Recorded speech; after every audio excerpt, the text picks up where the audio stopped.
welcome to the Keystone Experience. Rob Warwick, And Matt Pitzer. brought to you by Creek Archery. Find your passion and hunt it down. And Hillview Motors, Chrysler, Dodge, Jeep, and Ram. Remember, Hillview has it in Greensburg, Pennsylvania.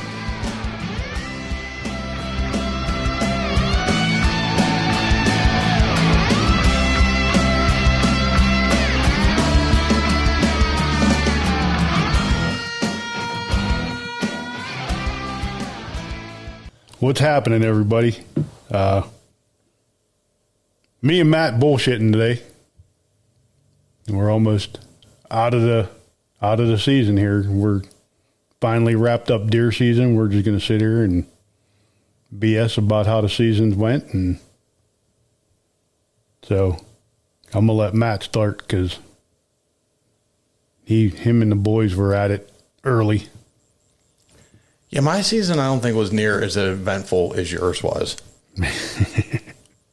It started out a little, well, I can't complain. Unfortunately, I had to use a crossbow for the early part of archery season.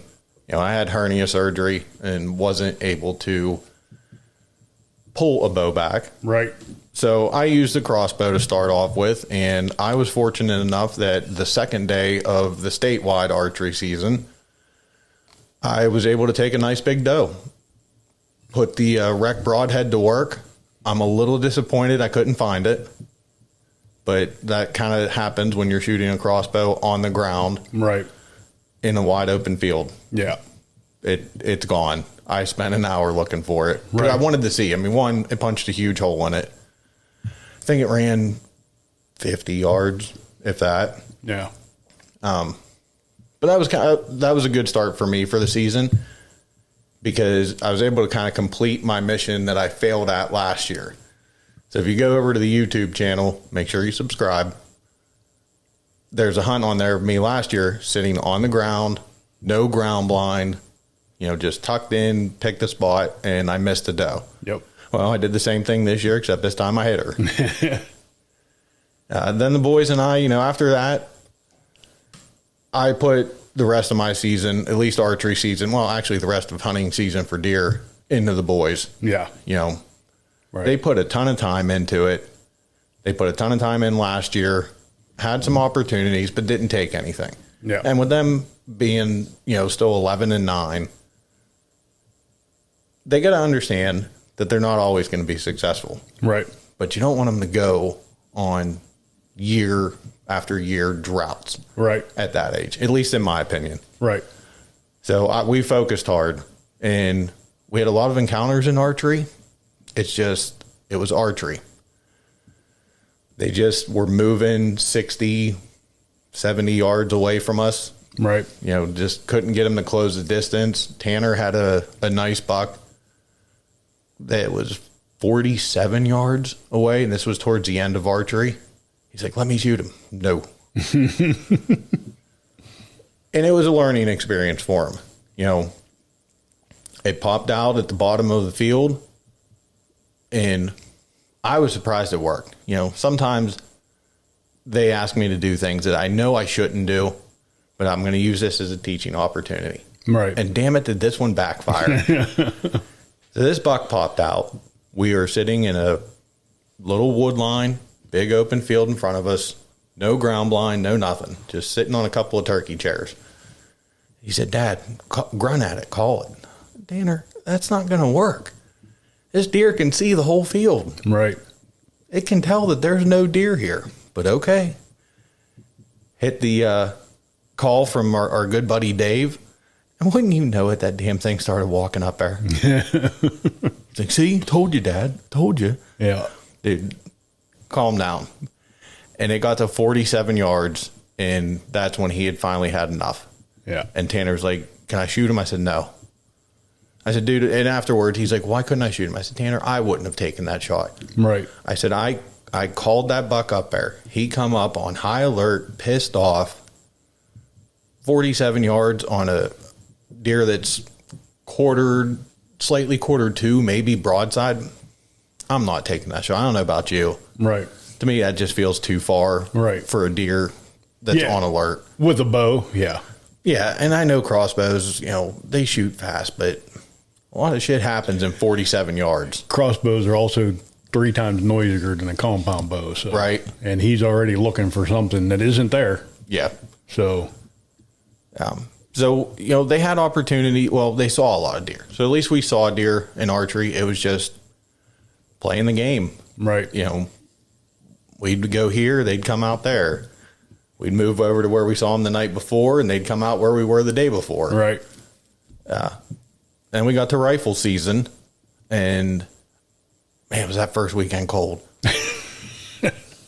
Yeah. I thought that was going to be the coldest we got this year. I was wrong. Yeah. Weather we had last week, that was unreal. Yeah. But the first day of rifle, unreal cold, and I like the mentored youth, and I get it. I love the program. I understand it.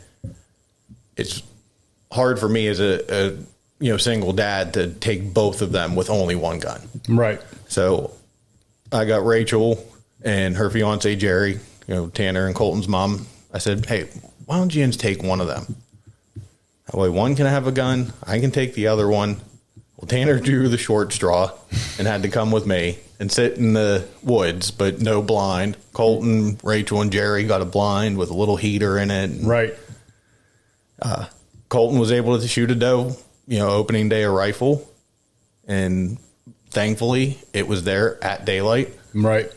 So that was a very quick hunt. And I asked Tanner, I said, do you want to stick it out? He said, no. I said, I'm cold. And we had a chance to, but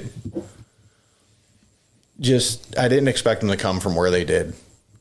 And we were kind of sitting in between some fallen logs, and everything that my cameras had been telling me said they were going to come from our left. Right. Well, they came from the back right. By the time I saw them, they were 30 yards, and that was that. Yeah. But Colton got his doe, opening day of rifle. Not the biggest doe. Don't care. Right. He was happy. I was glad that, Rachel and Jerry got to experience that with him. Yeah. And the following week, I took him back out. And man, what a day that was. Not as cold. I overslept, which I never, Right. I rarely do. Right. I am one of those guys. I like being in the woods 30, 45, maybe even an hour before daylight. Yeah. I was not that day, and we went back. It was the first weekend of rifle. Walked back towards the ground blind, crested the hill. Damn it, there's a deer standing in it, and it was daylight. Like, well, that sucks. Like, if I'd have been here like my normal time, it'd have been a repeat of the opener. Right. Sun would have popped up. I'd have looked at my watch and said, "Yep, that's legal shooting light. Shoot him." Yeah. So it ran off. And as I walked around the corner, I'm like, where the hell's the ground blind? Well, Adam forgot to tell me that a windstorm come through 2 days before, and the ground blind was clear at the bottom of the field. Like, it was gone. It blew away. Blew away. I'm like, well, man. Like, this is going terrible. We're late. I've already missed one deer opportunity. The blind we were supposed to hunt in is 100 yards down the field that I didn't even know. I found that out later. Like, I looked for it briefly. Like, where the hell did it go? So we just set our chairs up right in the corner because it was a ground blind that we hunted with them in turkey season. Right. I just put the chairs up in the corner, sitting there in the wide open with our orange on. Nothing came through for an hour or so. They got hungry, cold. I was pissed. I said, all right, let's go. Let's go get coffee and breakfast, and we'll come back. And figured Adam and Marissa maybe would put some drives on or something. Came back, and we're bullshitting with them. And a damn red fox pops out in the field. And by the time I figured out how far he was, he didn't want to stick around. Like, you gotta be kidding me. I said, well, let's go back and sit for a little bit. Went back, I don't know, maybe a half hour later, you just see all these deer come running. Like, all right, Tanner, come on, get ready. Here they come. I mean, it was 12, 15 deer come running up over top of the hill. Of course, they come up top of the hill, look down on us, and we're 150 yards away, but we're three idiots sitting in the wide open. because we have no other option. And I said, Tanner, I said, that one's a buck. And he's got on him. I said, you on him? He said, yep. And he dropped him. Cool. His first buck, nice little 6 point. Yep. Pretty sure he throat shot it.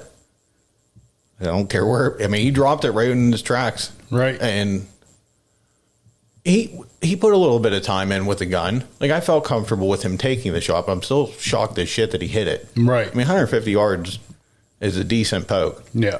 You know, especially for a young kid that's gone through, a couple boxes through that gun Right. before the season started. But the adrenaline pumping and everything else. Like, hell yeah. Yeah. He dropped his buck and... Freehand. No, I had it on the tripod. Well, that's probably a good thing. Yeah. You know, I mean, I'm not going to lie to you. I used the bog pod all rifle season, but we all know how I am too. I mean, I'll shoot stuff at 600 and 700 yards because I enjoy doing it. So, well, and I feel like you have the traditions. Like, we both are kind of traditionalists, but at the same point, we're also sportsmen who take pride in ethically taking the animals that we're hunting. Yep. And if you have the technology, why not use it? Yeah. Yeah. Like, why make life hard? Can you make a shot freehand? Yeah. Yep. But if you got this nice piece of equipment Exactly. that makes it sturdier, Yep. why not use it? Yep. But that was kind of our deer season. I got the doe. Both boys got deer. So I can't complain. No. It's meat in the freezer. Yeah. And that's why I took that doe. I said, you know what? Second day, my freezer's getting empty. You're a big doe that came up here by yourself. Yeah. I don't know where her little ones were because she still had milk. Yeah. But she come by herself. And I'm that way. Like, I know some guys like taking does late in season. I would rather take them early in season. Right. Right. Unless I'm on a buck that I've got patterned, which didn't matter because the buck I wanted to shoot at Adams Farm got taken the first day of archery. Yeah. And I knew the kid who did it. So I'm like, well, there went the buck that I had patterned. Right. Now I'll shoot a doe. Right. Buck walks out fine, but I'm on doe patrol for the first couple weeks of the archery season. Right. But that was deer season for us. And overall, I'm happy with it. Yeah, I always enjoy getting a text message in the morning that the boys killed something, and I was really happy when I got the one with Tanner with the buck. So yeah, and I felt bad for Colton, and I wasn't thinking. After Tanner shot his buck, first off, I realized how lazy I've gotten with technology and having side-by-sides because I didn't have the side-by-side. yeah, And, we had a decent drag, little uphill, we had a decent drag, and I forgot how convenient side-by-sides are. yeah, yeah, But we'd, gutted Tanner's deer out, took it to the butcher shop, and came back. And I figured we'd do some drives. And as we came back, Marissa was going into the woods, and Adam was moving. And I didn't even think. We just sat down in our spot again. Didn't even think the way that they were walking, they were way above us, that they might kick something out of that bottom. And wouldn't you know, a big-ass 8-point come running up. right, And I tried getting Colton on him, but I just wasn't thinking. By the time I realized him, he was running. He did stop right at the edge of the field, maybe about 80 yards, but I didn't have the gun on the tripod. Colton's not quite strong enough to freehand that gun, so I'm trying to hold it and Right. aim it for him. But Right. he's trying to tell me where to go. It was just kind of a shit show. yeah, But I felt bad because I wasn't thinking. If I would have been thinking like, hey, they're walking through where we know the deer are bedding, Yeah. I should probably be ready. Yep. But, you know, you live and learn. I explained to them like, hey, look, we messed up. Well, I messed up. I didn't blame them. They don't Right. know any better. But Yeah, they're going off our guidance, man. yeah, and I told them like, look, guys, next time we need to think that Yeah. people don't, are walking through the woods. Let's be ready. don't be scared to say, hey, old man, sit down and get stuff together, Yeah. get a move on. Yeah. I mean, we were sitting there and I just wasn't thinking. Yep. Figure with all the activity of us moving around and, the gunshot from earlier, just never crossed my mind that buck would come up out of that bottom with a doe. Yeah. And kudos for Colton. I think he was kind of on him. So good for him for not taking a shot he wasn't sure of. Right. Because meanwhile, I'm sitting there, shoot it. Do you see it? Shoot it. It's 80 yards away. It's rifle season. Pump some lead into it. Right. Right. Empty the gun. Yep. Yep. So good for him for not, taking a shot that he wasn't 100% on or focused or wherever. He said he was kind of on it, but I don't know where he was. Right. I would have emptied the gun. Spray and pray. Yeah. Yeah. Yeah, that's always my theory when it comes to that kind of stuff. You're doing drives or somebody's doing drives. You can't kill them if you don't shoot at them. Yeah. So you shoot at them. Yeah. But I don't know. he was smart enough not to. Yeah. I don't think he's quite old enough yet to start making that decision of, okay, it doesn't need to be the perfect shot. Like he was trying to get it on that shoulder. Right. Where it was supposed to be. And I think at 9 years old, that's where he needs to still focus on. Yeah. Maybe when he gets 14, 15, we can start talking about like, look, when something is just running through the field, and it had stopped. So, I mean, it wasn't in a run because I wouldn't want him to shoot it, being 9, shoot at a running deer. Right. But it had stopped. I would have, as soon as the scope saw brown, at 80 yards, I would have started slinging it. Yeah. So, Yeah. that was our deer season. Yeah. I had an all right deer season. You put, man, I gotta feel like you literally got thousands of hours this year. I hunted just about every day of the season. And there was 2 bucks that I was chasing. Never got an opportunity during archery season. I've seen them a couple times chasing does. Well, actually only seen Tank, which was the biggest one. Seen him maybe 3 or 4 times. But every time I seen him, he was chasing a doe. Or the coyotes would spook him. He'd be coming the way he's supposed to. It's that last couple minutes of daylight. And, and our coyotes over there, they show up at the right time to screw everything up. They're pretty good about that. And, shooting the gearhead bow this year with the warhead arrows and the rec broadheads, and it got, I don't know, probably 2 or 3, maybe there was 2 weeks of bow season left. And had this goofy little 6-point chase a couple does up in front of me the one morning I was up there, and I had enough. I centered the pin on her shoulder and let it rip, and all hell broke loose, and she went about 10 yards and dropped over. It looked like somebody dumped a 55-gallon drum full of blood, and that's shooting the FX4, the 4-blade, fixed blade broadhead, and them tomahawks from Warhead. I'll tell you what, that was, out of that gearhead, that freaking awesome combination. Yeah.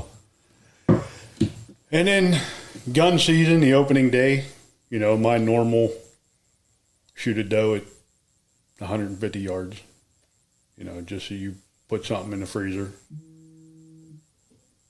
And then I, went to the butcher shop, my normal routine, butchered a bunch of deer the opening Saturday. We went out, we put on drives. In between, because I work from 1 o'clock in the morning till noon, I was going from work out to Loyal Hannah because it was only 10, 15 minutes for me to get there. And I could mess around out there all afternoon until, 4 or 5 o'clock, and then go butcher deer in the evening. Well, and you've kind of had like that side quest of getting back onto, public land. Yeah. And exploring where you learned how to hunt. Yeah. It was kind of like wanting to get back to the public deal, but also the tradition. Yep. And, going back to somewhere you grew up at. Yep. And I went out there. I hunted that whole week when we have that early muzzleloader season with the inline out there. There's 4 or 5 different chunks of public land that I hunted out there. And every time I was out there, I didn't see a single frickin' doe. Everything I seen had antlers on its head or was black and weighed about 250 pounds, I mean, I seen more bears out there than I did a doe. Yeah, you just don't see them during bear season. Yeah.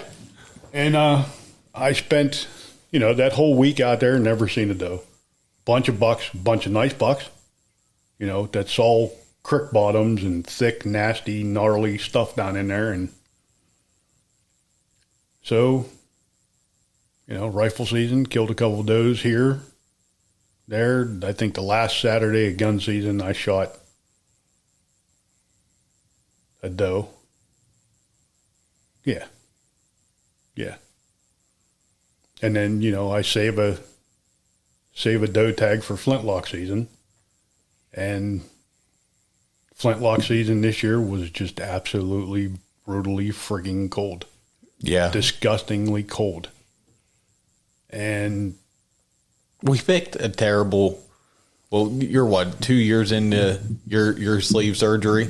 Yeah. We picked terrible decisions to shed hundreds of pounds. Yeah. Because you don't realize how much faster you get cold. Yes. So I really, I mean, our lease property, they never picked the soybeans. So as every hunter knows or should know, when the temperatures fall below freezing, you go to the food. Because a whitetail stomach is going to bring him, her, to a food source, whether it's a green food source or soybeans that should have been picked already. So for what? The first 3 weeks of the season, I sat in that blind every night and watched buck after buck after buck and 35, 40 does coming into that field, that soybeans. And we got a back 40 food plot, they were in it.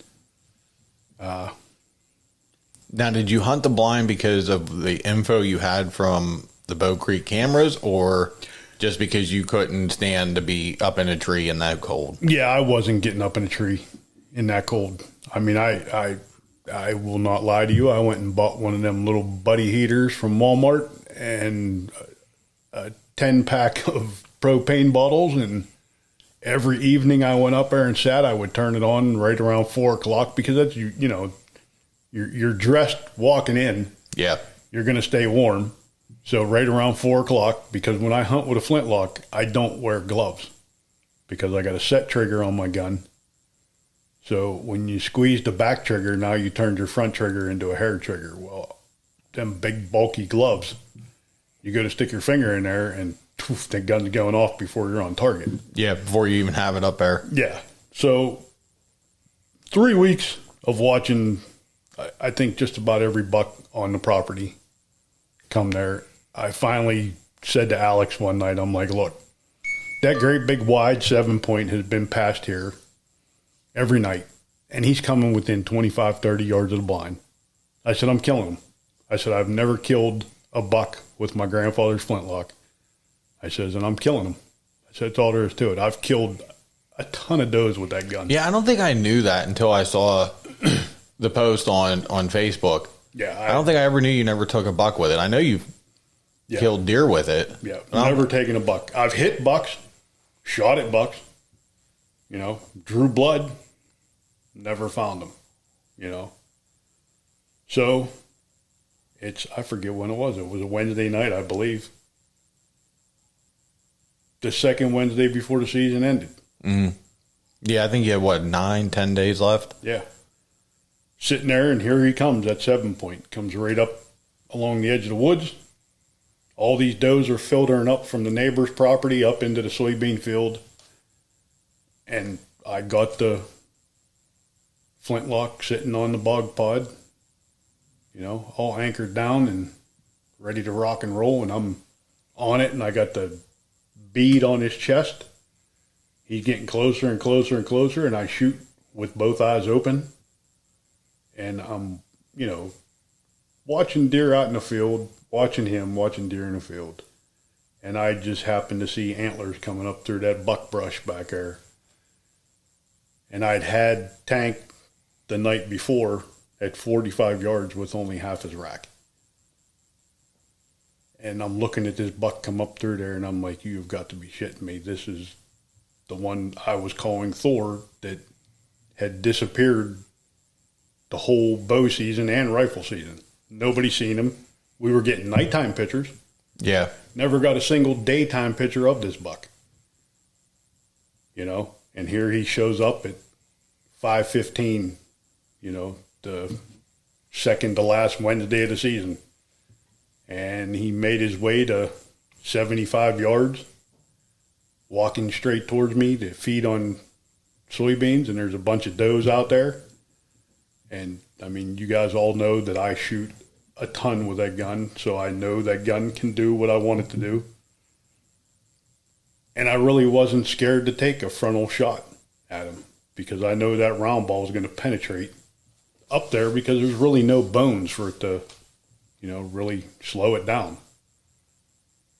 So I hit him again with the rangefinder. He was like 65, 67 yards. And now he's got all these does around him, so I can't really get a good shot. So I figured, what do I got to lose?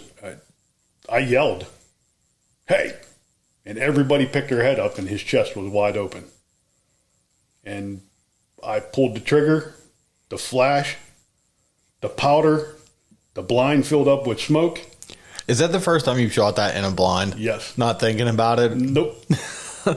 I wouldn't have either. The blind fills up with smoke. I see tails going everywhere. But in that whole process, I'm sure everybody has heard this, is that thump that sounds like you just hit a watermelon with a baseball bat. And I never got out of the blind. I didn't bring my possibles bag. My heater had just run out of heat because I've been running that bottle for 2 days. So I was freezing freaking cold. My hands were starting to turn blue. I didn't bring a possibles bag to reload my gun. I had the pistol with me. So I got up. I walked out in the field. I can't find blood. I can't find hair.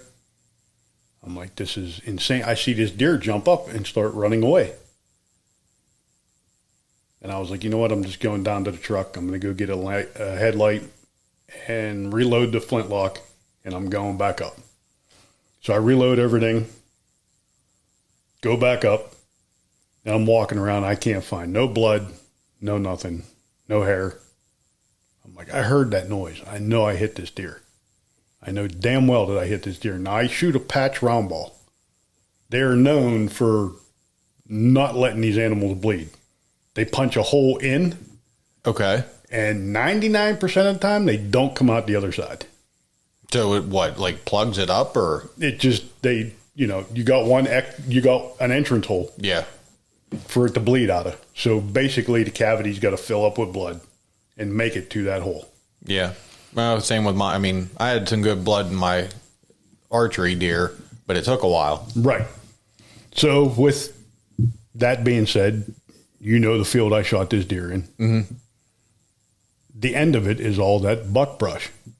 And we got a little, I don't know, what do we got, 20, 30 yards from the edge of the field to the neighbor's property? Yeah. And it's a wood line, and it's just thick brush. So I'm walking back and forth. I crossed over the mowed path that we got there, crossed over that, and I'm walking back and forth in that high stuff. I still can't find nothing, but I could see the spot where this deer that I seen get up, take off. The rack did not look all that big on the buck that got up and ran away. So I just put that out of my head that was him. You know, I'm like, that was a smaller buck, and that buck must have been laying there because when he got up, he was like really, you know, cold and wobbly. And I take about 3 more steps and fall on my face. And I get up and I'm pissed because I can't find nothing. And I turn my headlamp on and I look down and there's an antler. And I'm like, you got to be shitting me. And I picked this thing up and I automatically called Alex, you, Mike Boyle, Bill, and like I told Alex, I said, I think I have just killed the biggest buck I've ever killed in my life. I said, and I think we're going to need help getting him out of here. Yeah, it looked like a big deer. I said, this is probably one of the biggest bucks we've ever taken off of this property. So Alex got over there, and it was cold. You know it was cold because Alex brought the pickup truck. Oh, yeah. He didn't bring the side-by-side. So we loaded him up into the truck, took a bunch of pictures, you know, the pictures I put on Facebook and everything. And, yeah, the biggest buck, I mean, me and Dennis scored him. Green scored him at 131. So, you know, for a late season deer that big to have both his antlers. Mm-hmm. And when I see the farmer, I'm going to thank him for not cutting them soybeans down. Oh, the first time you're going to be happy and nice to the farmer. Yeah, because we usually bitch at him because I want a goose hunt. Yeah, because the corn's still up or not down. Or yeah. But, yeah, if it wasn't for him, you know, they were making their way to the back 40 seed, but we had all that snow. That snow was crusted over. They were eating in the spots they already had dug up where they could get to, but they weren't opening no new spots. You know what I mean? Because it was hard, and them soybeans are sticking up out of snow, and they're easy pickings. Yeah. So they're going to eat all that. But they were making their way over to the back 40, you know. And, yeah, I mean, I still can't believe that it happened. You know, I think the old man was like, all right, boy, I put you through enough shit for 30-some years of you doing this. So I'm going to let you finally kill a buck with this thing. Yeah. You know? And then the last Saturday, you know, got that one remainder doe tag left. You can't leave that go unspent. So me and Alex went, but Alex goes out Friday night, buys a .357 pistol up at Defender's Armory. You get a free hour or 2 hours or whatever to go shoot and sight it in. So he goes and sight it in. That next morning, Saturday morning, the very first drive I put on, he kills a deer with that pistol. So, yeah, that was another first this year. What else did we do? Now, if I remember right, that was iron sights on that gun, right? On his pistol? Yeah. It's one of them Halo. But it wasn't scoped or anything. No, it's like that Halo sight or whatever. Yeah. It's weird, but it's pretty cool. And then Mike Boyle, later on another drive, shot his with the .357 pistol. That's cool. So we had two does taken off the property with a pistol. And I don't think I shot anything that day because I was driving. Now you guys got to get them with the flintlock pistols. Yeah, that's the next goal. I mean, I tried this year hard You know, and I honestly think if that 7 point would have kept coming, if that buck that I shot came out into the, would have never came out in the field, I probably would have taken him with the pistol, because I just think I probably would have burned him if I'd have shot him with the rifle as close as he was. Yeah. But last Saturday, when this Saturday just passed, filled my last doe tag. So all tags except my 2D and 2C were filled this year. No bear tag. I spent 4 days. We both bear hunted this year. Man, I don't know what to think about bear season. I spent 4 days basically, the first day with a couple guys that I know from Hecla Sportsman Club. And then the last 3 days I spent basically on my own exploring game lands that they took me to. Yeah. I seen a bear, but every time I could see him, all I could see was his butt. And, I killed bears in Canada, so I'm not going to take my first PA bear and just wing a shot at his ass and hopefully kill him. Yeah. Because it was a big bear. So next year. Yeah, this was my first year really going. I bought my bear license the last several years, ever since they did that crossover with archery season. Yeah. But I've never went rifle hunting, So I went up to camp with Adam, and we got lucky enough that driving up the mountain, we took the side-by-side and went all the way up the top of the ridge. And as soon as we get up there, I'm driving. He's like, whoa. I'm like, what? I'm looking around like, what did I miss? And he, saw a track right in the snow. Yep. And which I know that's rare. Like, we haven't even parked yet and we're on tracks. Yeah. As we started walking, I started realizing, where we were. Because that was the first time I had really hunted. I've hunted at his camp on his property, but we went to the ridge above his property. Yeah. And that's when I said, whatever bear we're on, it better be little. Yeah. It was all timbered property. So you had all that deadfall. Yep. Walking through there, I fell off a log and was 6 foot deep. Yeah. Like, right now, this is a cub. If it's not a cub, I'm not shooting it. Because there's no way. We were still a mile from camp, downhill, through all that shit. And there was no way on God's green earth anything over 100 pounds, and hell, that probably would have been a struggle, Yeah. was going back up. Yeah. And we wound up tracking that bear for 4 hours, and the damn thing walked right past camp. Yep. We don't know if it was overnight or if we had pushed it. Right. But as we got closer to camp, I got on the radio with Adam and was like, all right, now it can be a bigger bear. I can see camp. Yeah. I know we got a trail that I can get pretty close. Yep. And thank God we have, he has some buddies up there at different camps, because we left the side-by-side clear at the top. And if those guys wouldn't have taken me back up to it, Adam was staying up there for another 4 days, so I was just going to leave it up there. Like, I ain't walking back up what we just came down. Yeah. Like, it'll be, ain't nobody going to bother it up there. Right. Right. Public land that's kind of like, what you were hunting, Yeah. except those mountaintops. Ain't nobody goes up there. Right. Right. Especially walking. Well, that's the other thing I said this year. We got a ton of public land, and I run into hardly anybody hunting it.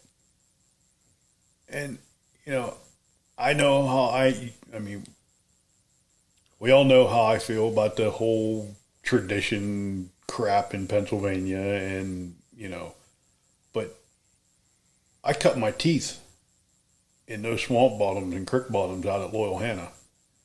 It's some of the best freaking whitetail hunting you have in the state of Pennsylvania. And there are a ton of deer there. Yeah. A ton. You just got to work for them. They're not going to get up and pop out like the city deer do around here. You know what I mean? You got to work for them to get them. And I seen nobody. You know, those couple days I hunted up there during gun season, I seen nobody. And to me, it's just mind-boggling that, you know, maybe it's the generation of hunters. I don't know. You know, I'm from that generation of going with my grandfather. You know, we went up the mountains for bear season, deer season, we'd go to Ligonier, you know, or we'd hunt them creek bottoms at Loyalhanna, you know, or we'd hunt a farm in Newstand. You know what I mean? It was something different. We were somewhere all the time, but very seldom do we hunt private land. You know, it was always public, and you run into guys. Yeah. And the days of putting on drives, that's, you know, you'd run into 10 guys. Hey, that 10 guys turned into 15 guys.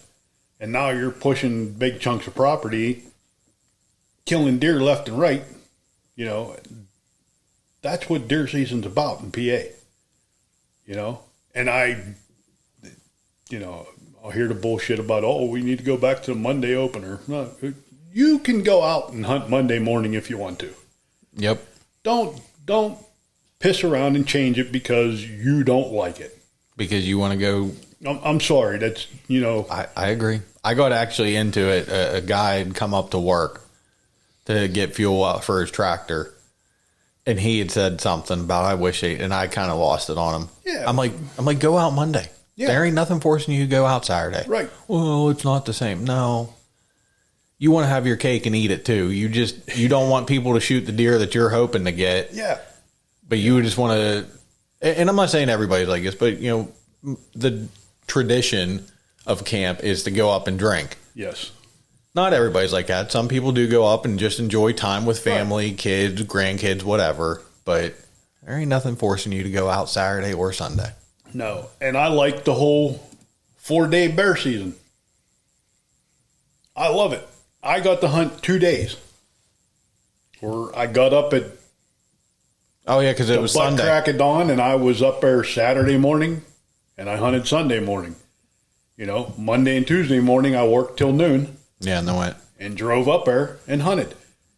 If that would have been a 3-day bear season, I'd have never done that. Yeah. You know what I mean? I'm not going to waste my Saturday when I could be sitting in a tree stand trying to kill a buck to go chase a bear that I know, you know, I got a better chance of hitting the lottery. Right. You know? It was nice. Now, I didn't hunt bear on Sunday just because I ain't going to lie. My ass was kicked. You know, it was a cool experience, you know, to go up and like I said, I've never really hunted them for rifle. To do it up there, up in McKean County, Right. you know, Yeah, that's I was happy that we found tracks and that I didn't break my damn gun. the, you know, to me, that's the fun part of this whole thing is doing something new, exploring something that you've never done before. You know, not like me being there Sunday and Monday and Tuesday by myself. You know, if I'd have killed that big thing that I seen, I'd probably still be packing that thing out of there. Right? You know what I mean? I legitimately thought about that. Like, as we're following these tracks and kind of me and Adam had spread out and we put the other two guys from the other camp in different direction in case we pushed it that way. Yeah. I legitimately started thinking, like, how do you get a bear out of here? Yeah. Yeah. Yeah. I mean, I've been a part of bear drives up in Indiana County at a buddy of ours camp where guys have killed it. But we're talking 10, 15, 20 guys. So you grab yourself a tree, tie the bear to the tree. You know, 10 guys carry it out. When you're by yourself, you know, I run into 2 female game wardens up on State Game Lands 42. That's where I was hunting. April, and I cannot remember the other girl's name to save my life. But they had both said to me, you know, she wrote her cell phone number down, gave me her business card. She's like, if you were back in there and you kill a bear by yourself, she said, by all means, call us. We will get people back in there to help you get it out. Because she had told me about 2 of the bears they had running around up there, and she said, if you run into these 2 bears, you're going to need help getting them out of there. Yeah. So And I mean, there we are again. I never hunted there. Run into these female, which shocked the hell out of me. There was 2 female game wardens. Nice as can be. We bullshitted for probably an hour. She knew all the game wardens from down our way. Talking to all these guys lately, they all knew her. So, it's pretty cool that we got female game wardens. And she wasn't scared that if I did kill a bear, that she was coming back to help me. Which I thought was pretty cool. Yeah. So, but yeah, the whole, let's change everything back because we want to do the Monday morning thing, and let's not hunt on Sundays because God forbid.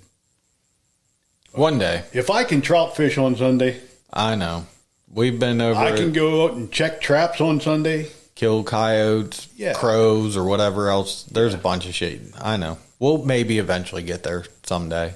I understand now that the Farm Bureau is pushing more for it to be done. I think they should have started this a long time ago. There's no excuse for it.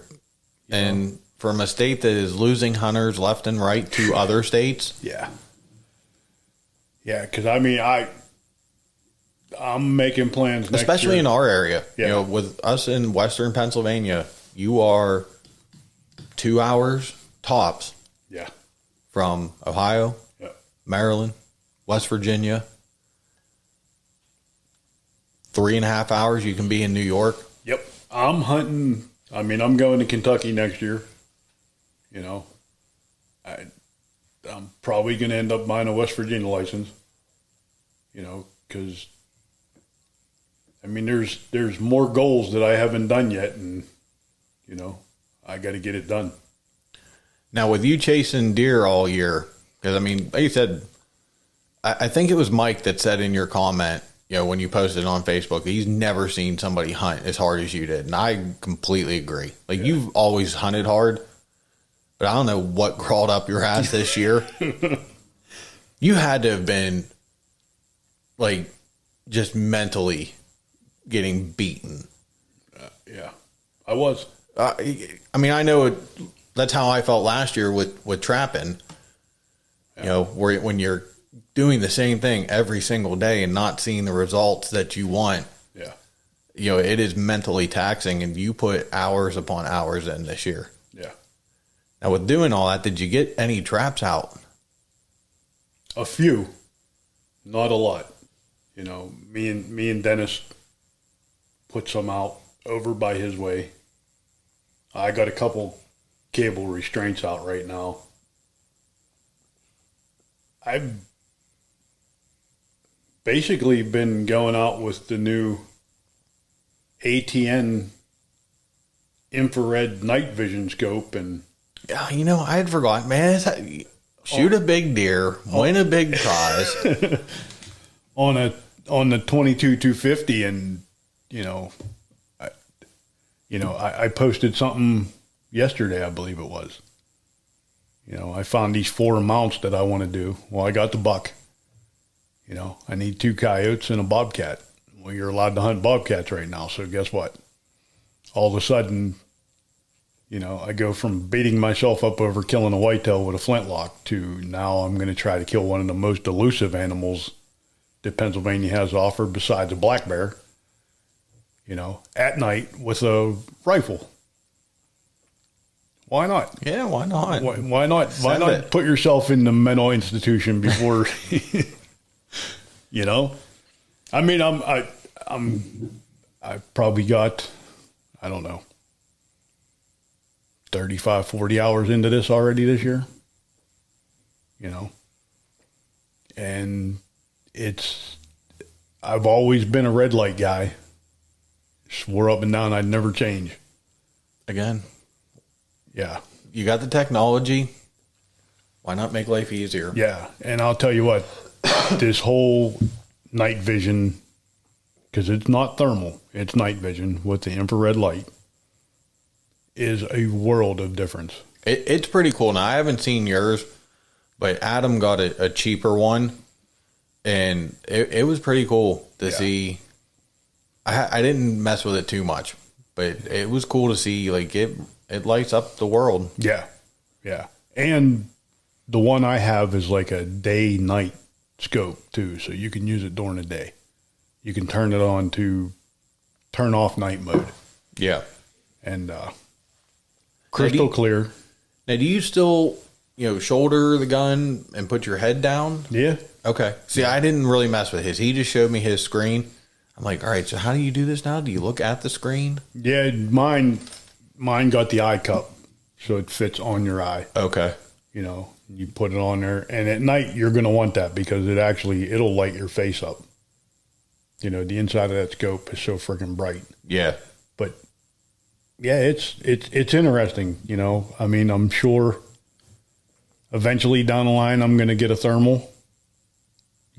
Are you allowed to use those in Pennsylvania? I can't remember. Yeah. I was waiting for you to say no because it wouldn't have shocked me. When I hit the lottery, because I mean, we were talking about this at the butcher shop during deer season. Cabela's right around Christmas time had the Pulsars on sale for $1,900.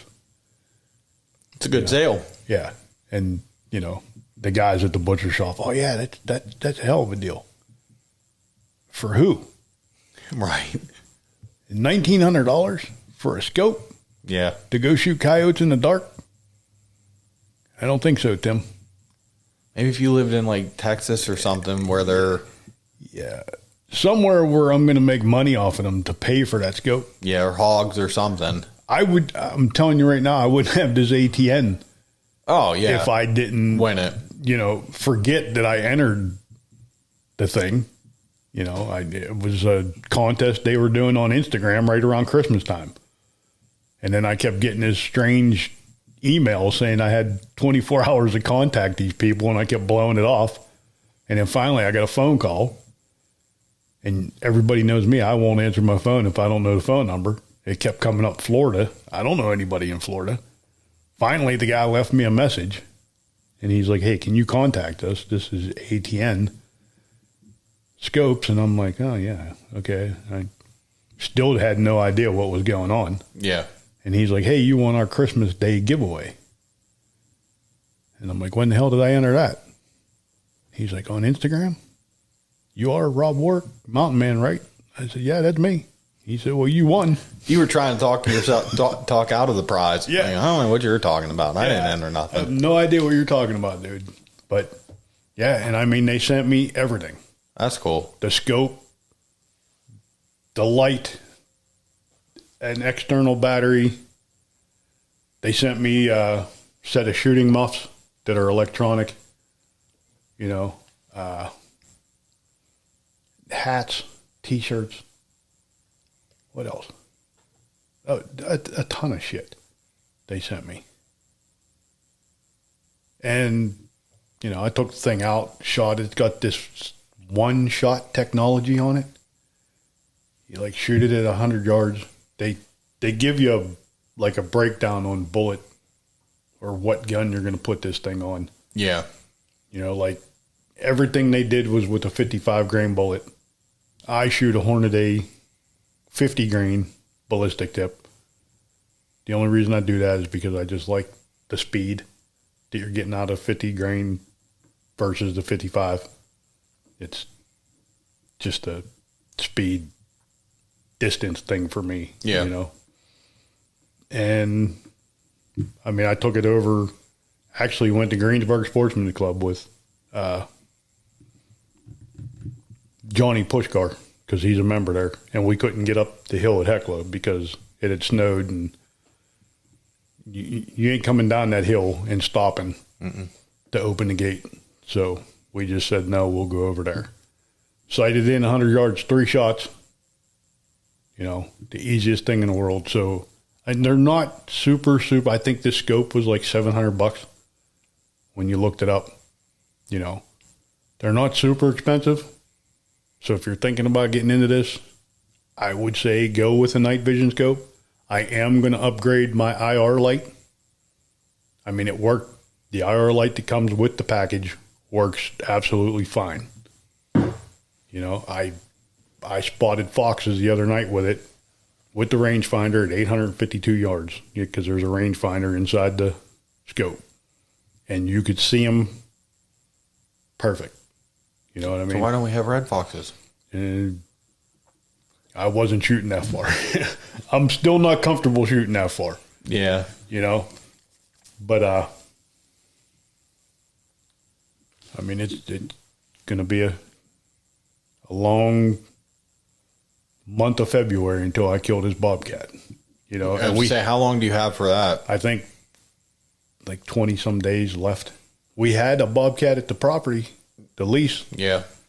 You know, when we had warm weather, now all of a sudden he disappeared. But when I was over there Saturday, I found tracks again. So I'm just going to have to spend a little more time over there, more time out Loyalhanna in those creek bottoms. Yeah, I mean, you know, that's kind of what I've learned, you know, with this season. It's about putting the time in. Yeah. And I think that honestly is like the moral of our seasons. Yeah. You know, put the time in and good things can happen, and you usually do. You know, the boys put a lot of time in and got their deer. Yeah. You know, for me, and it was because of you, I put a lot of time into trapping this year. And with the stuff you taught me last year, was able to get a red fox on a cable restraint, which was cool. Yep. But it was the same thing. Like, I was out there them days it was snowing and 15 degrees and walking the property looking for stupid fox tracks. I even texted Adam and Marissa one morning because I always let them know when I'm coming over. You know, like, I am really regretting life choices right now at the moment.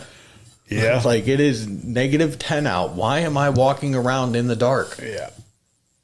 Yeah. I heard that a lot the last couple of weeks of the flintlock season. Why are you putting yourself through this?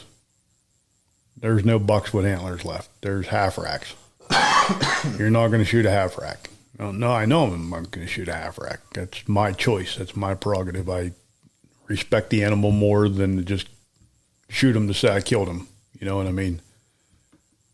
But when you got the history that we have with Tank and Thor, I got almost 4 years of pictures with that buck from when he was probably a year and a half, 2 years old, maybe, till now. You know, I mean, that's a lot of time. And then to have it all come together on one friggin' day that he decided to come out while it's daylight. Yeah. You know, and I just happened to be at the right spot at the right time. Because that day I honestly said, you know, I was going to kill that 7-point and just. You reach that point where. Yeah. I had enough. Yeah. I was getting burnt out, and, you know, and I do this to myself every year. You guys know that. I get one buck in my head, and that's the buck I'm going to hunt, because I don't have to fill my buck tag. You know, to me, it doesn't matter, you know, because I want to play a game, and we're going to play a game, and one of us is going to win. Yeah, and you got to be okay with losing. Yeah. And, you know, that's the way I look at hunting season to me. You know, it's a game of who's going to screw up first. Is he going to screw up? Am I going to screw up? Or are we both just going to come to a tie at the end of the year?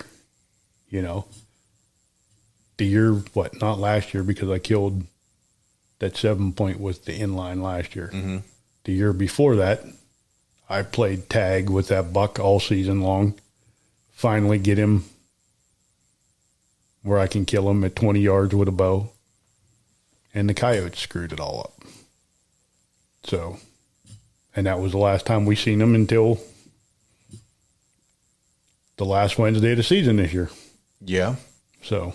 Well, now you got a fancy new scope. You can go take care of them coyotes. It won't be an issue anymore. Yeah. In fact, probably when I leave here, I'm probably going to run home, grab the stuff, and go over for an hour or so and see if I can't call one in.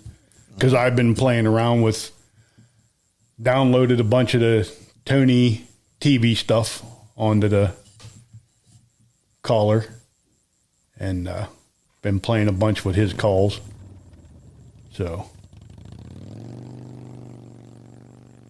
that was a good bullshit session, buddy. I was. We had a heck of a season. Yeah, it was a hell of a season, man. Like I said, I think the lessons to the season, put the time in. Patience and persistence. Yeah. Is that the word? Yeah. Persistence? Yeah.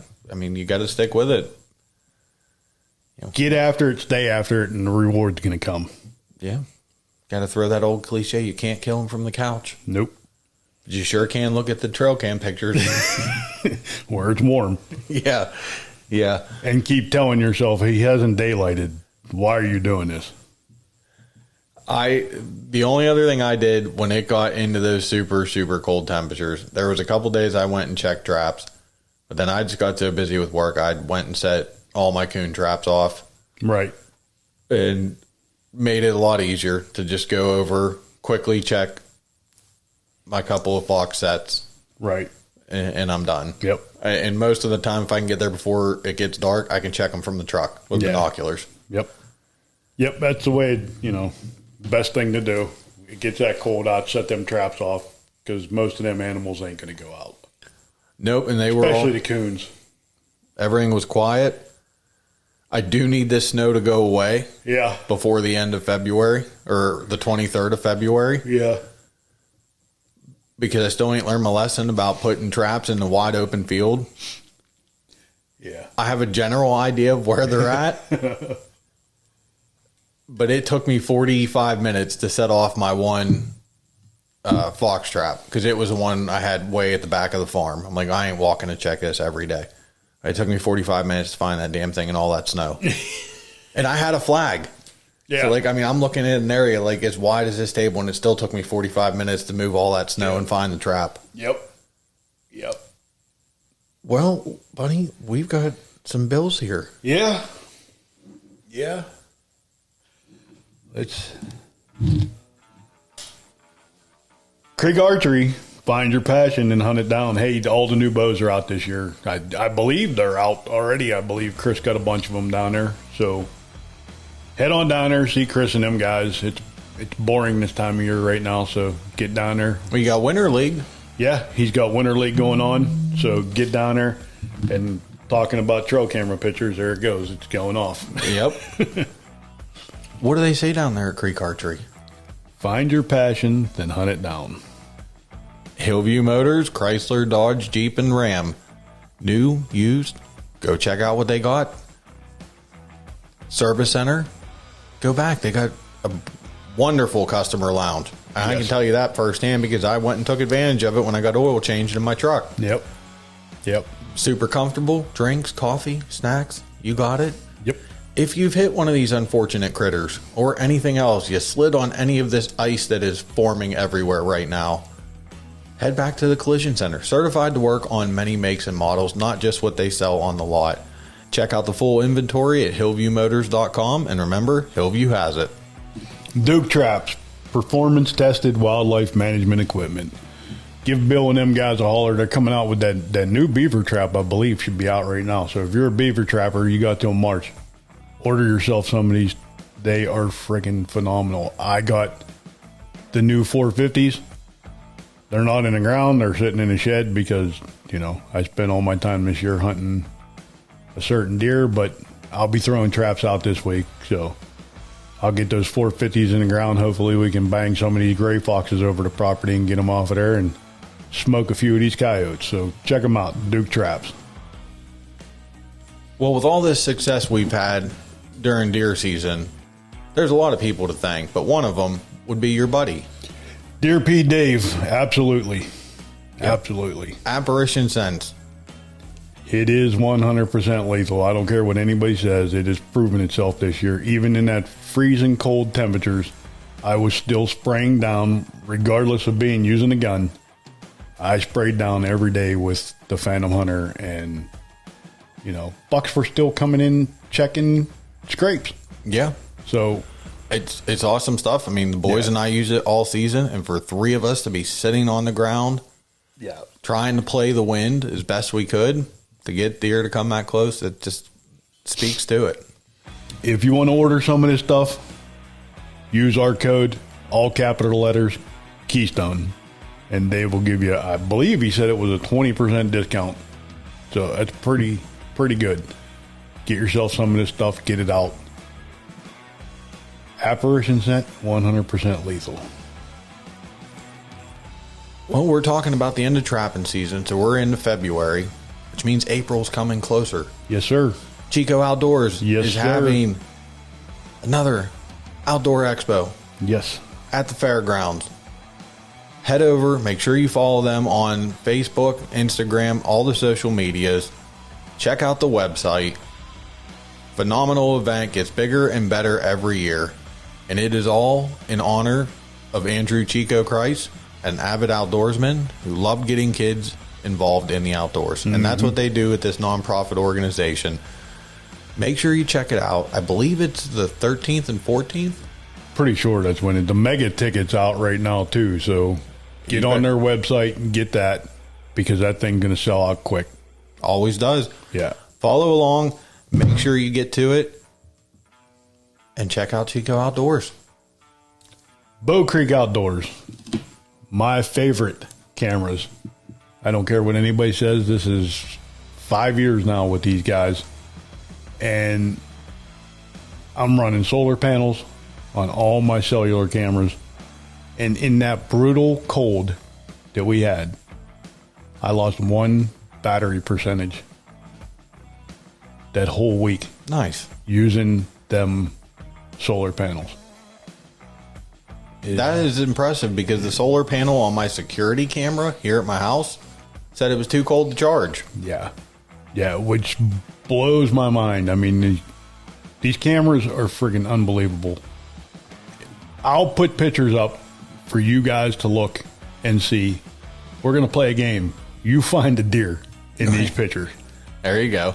because the distance that these things take pictures of when the leaves are gone on trees, Matt underestimated these cameras.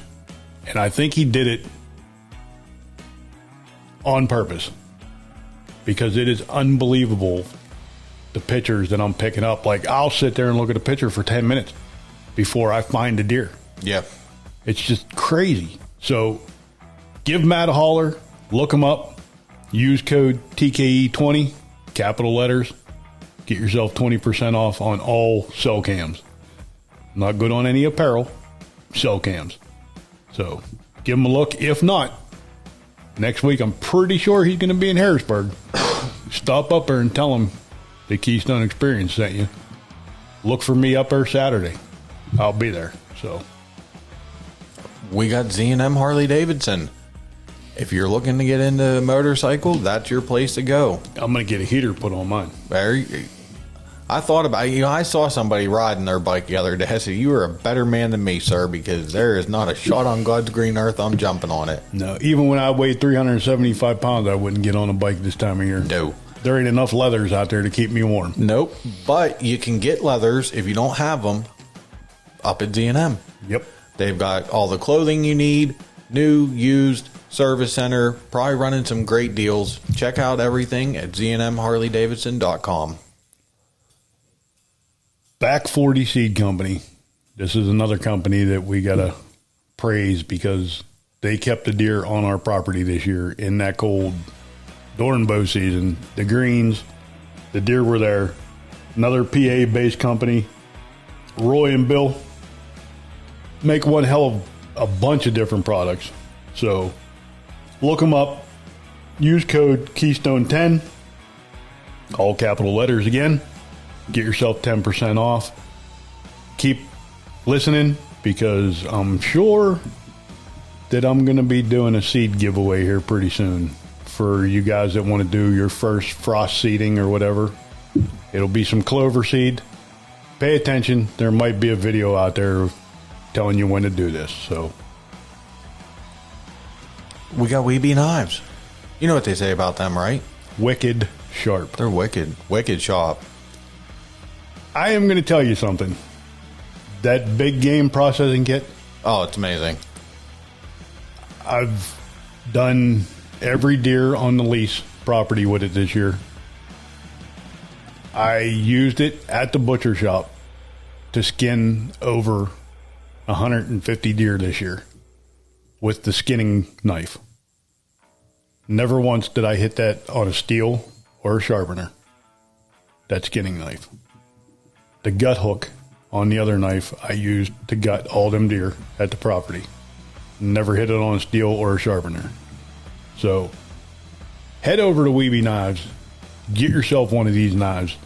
The processing kit, the Tala, the Red Fox, the Vixen, all of these knives are freaking amazing. Look for their skinning knives, their fleshing knives, aprons. They got it all. Head over there, tell them the Keystone Experience sent you, and get yourself a Weeby knife. We got Trapline beard oil. Old Brian, I got a... Now that man, I seen him post a couple weeks ago. He was out setting traps. It was negative 24. Yeah. And I don't think that was wind chill included. Nah, there's something wrong with that boy. Right? Love him to death. He makes awesome products. But there's something wrong with a man that wants to go out there and set traps in minus 24 degrees. Yeah. And I think he was muskrat. I don't know. I don't care what is out Yeah. there. I honestly thought, man, even with a 450, if your fingers going to just snap clean off. Oh, yeah. Like it reminded me of like Arnold Schwarzenegger in that Fat Man movie when he was Mr. Freeze, just snapping things off. Yeah. But you got to check out Trapline beard oil. Yeah, I ordered soap and it came the other day. This is the first time I've tried his soap. It's just like any of the other products, man. I'm not going to use anything else. And I'll be honest with you. I used Dr. Squatch soap forever. Mm-hmm. Started talking to Brian about soap, and he's like, oh, hey, buddy, I make that. I'm like, okay, well, when you start producing it, I want it. So I ordered it when he told me it was out. I got it the other night, and I will tell you what, it is freaking amazing. Try all their products. Everything. If you got a beard, try it. Beard wash, body wash, deodorant, body soap. Get it all. Trapline beard oil products. We have a code for them too. I cannot remember what it is. I'll tell you guys later. I believe it's Keystone something or other, but just call Brian. Tell him we sent you. He'll take care of you. And we got the Kelton Black Agency representing American National. Hey, you see him out snowboarding? Come on, Kelton. You're too old to be doing that. I hope you got insurance. He does. I hope you got insurance. He knows that sometimes things can happen.